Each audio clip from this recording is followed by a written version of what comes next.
7:31 de la mañana, estamos de retorno en Altavoz en Vital y las redes sociales de Tribu Televisión y estamos conversando con Enrique Melgar Moscoso, secretario nacional de organización del Partido Aprista Peruano. Recientemente aquí en Altavoz hemos denunciado una situación irregular, anómala, en Salud debido a la compra sobrevaluada de suero fisiológico.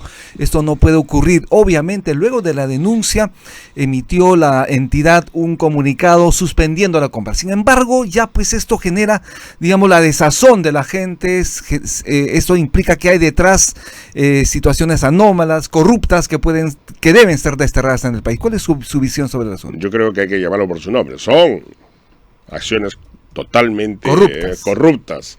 No hay anomalía ahí, hay corrupción.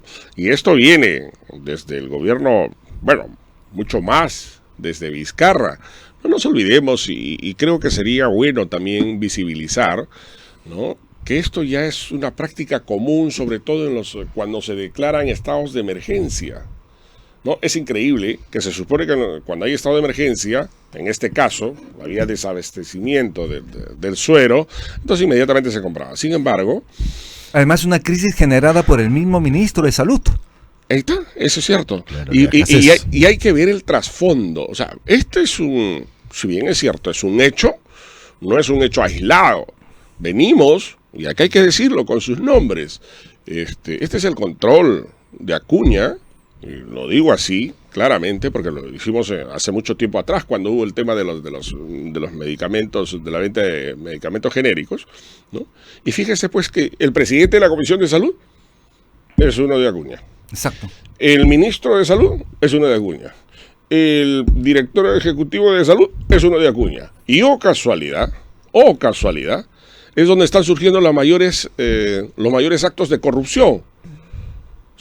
Esto no tiene, vuelvo a reiterar, es un acto, sí es uno de los hechos, pero vamos en el fondo que se está tratando de beneficiar a las grandes empresas transnacionales, ¿no? Y también generar con los sobreprecios que hay, y no solamente son los sobreprecios, es algo también sabido, ese famoso, vamos a llamarlo así, ruleteo que hay de las medicinas, claro, en el Estado. Claro. Y todos lo saben. Y por eso existe, por ejemplo, el Centro Comercial Capón. Y no digo que sea el único, ¿no?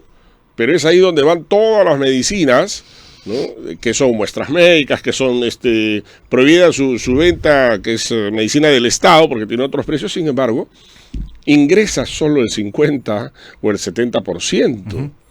¿No? O sea, este es un acto de corrupción que ya se sabe, pero que hasta ahora no está siendo debidamente sancionado. Esta es una conclusión. Llegamos a lo mismo. Se denuncia, hay escándalo, pero no hay sanción. Pero no pasa nada con el ministro, no sale, ¿no? Sigue enquistado en el ministerio. Totalmente blindado. Y demuestra pues la precariedad también del gobierno, que no tiene respaldo y que tiene que estar dejando pasar eso a cambio de votos o estabilidad y llegar pues hasta...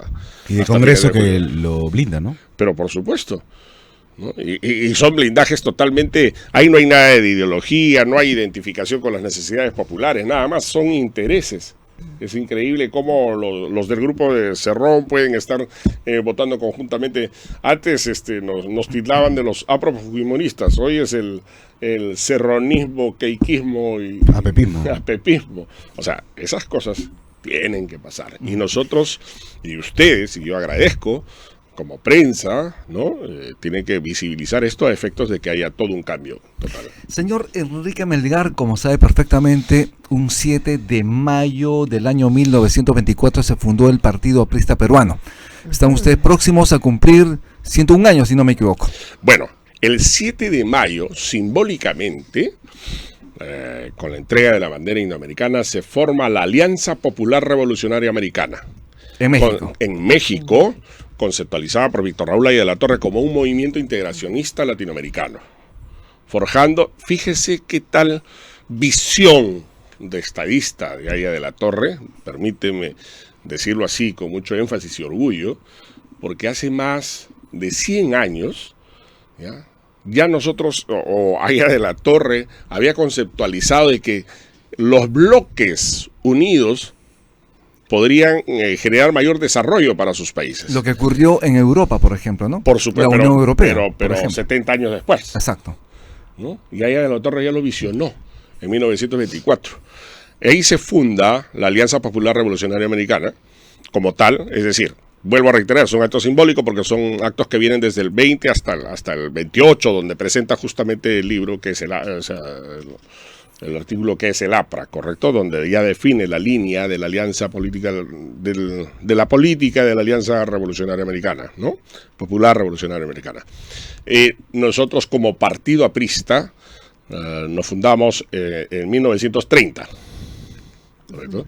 Y quiero decirlo también, como movimiento continental, hubo filiales apristas en Cuba, en Colombia, en Costa Rica, en Chile. Más aún, el actual partido de gobierno de Costa Rica tiene mucha afiliación aprista, con ideología aprista.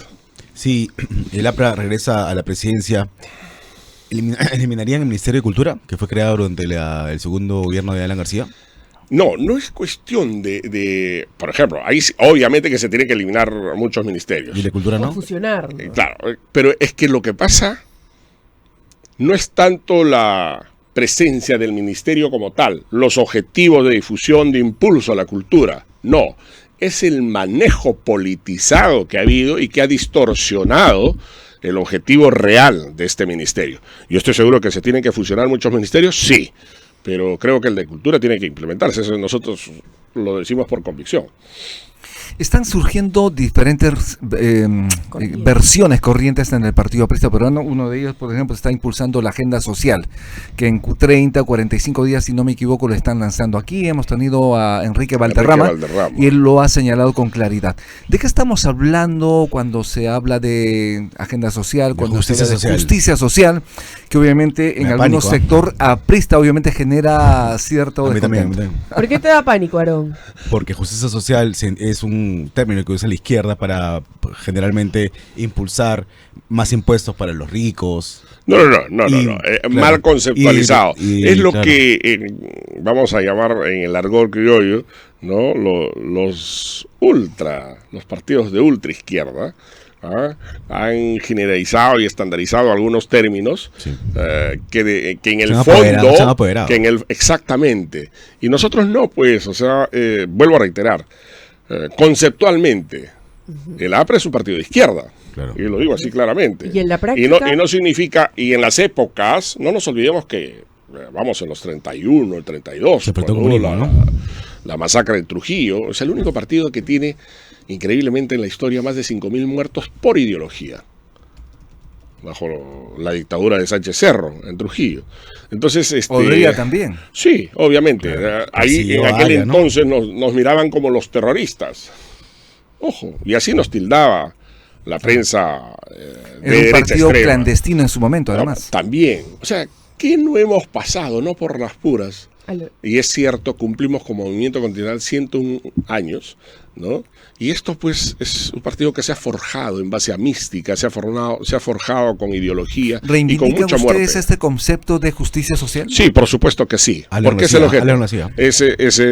Vuelvo a reiterar, lo que pasa es que no podemos, se está tergiversando el término, pero justicia social es muy amplia. Además, ese es el objetivo. Nosotros ofrecemos pan con libertad. Y el pan con libertad es hacer justicia social. ¿Se podría decir que se ha actualizado este concepto de justicia social?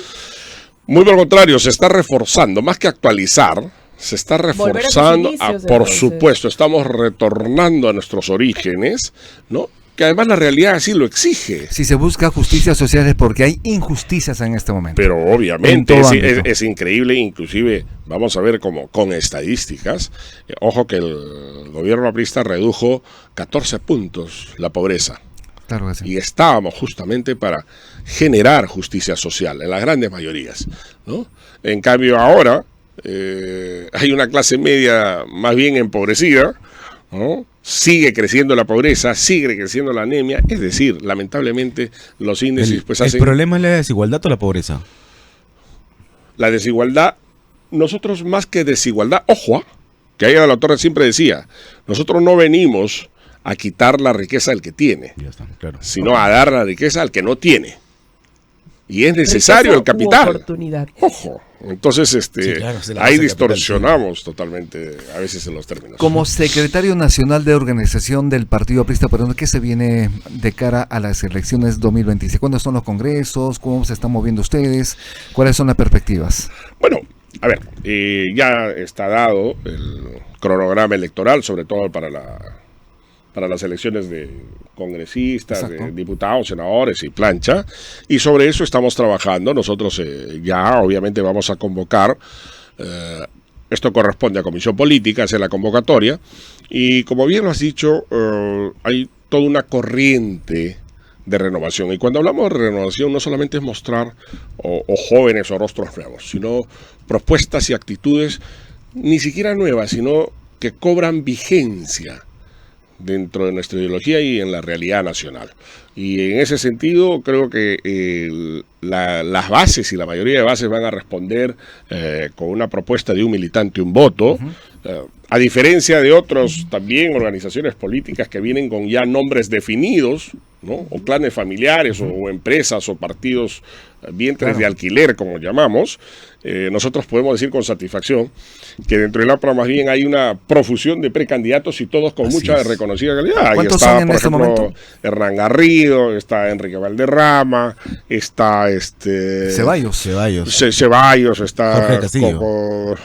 Bueno, también él todavía no se ha manifestado, pero obviamente sus Claro, acciones sí. ya dicen mucho de la, por decirlo menos, ¿Y en intención mujeres? de Aurelio precandidatos. Pastor también creo que manifestó. Está en esas corrientes, hay varios.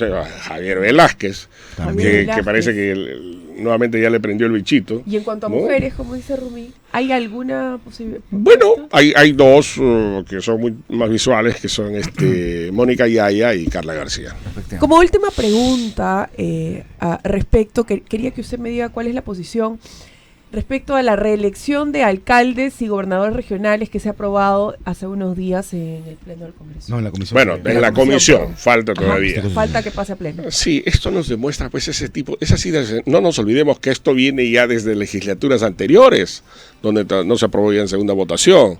Pero fíjense cómo están los negociados y cuánta plata. Pero yo creo que sí, definitivamente no debe haber reelección. Es increíble cómo podemos ver de los 24 expresidentes regionales, más de 20 están sentenciados por corrupción y hubo como 12 que estaban con orden de captura. ¿El porcentaje Entonces, de reelección es alta actualmente? sí, pero y ese es un tema que definitivamente tiene que plantearse la modificación electoral. No tenemos tiempo para más. Le agradecemos mucho su participación en Altavoz en Vital, señor. Gracias a ustedes de Altavoz y de Radio Vital. Gracias. Estuvimos con Enrique Melgar Moscoso, secretario nacional de organización del Partido Aprista Peruano. Haremos una pausa y regresamos de inmediato.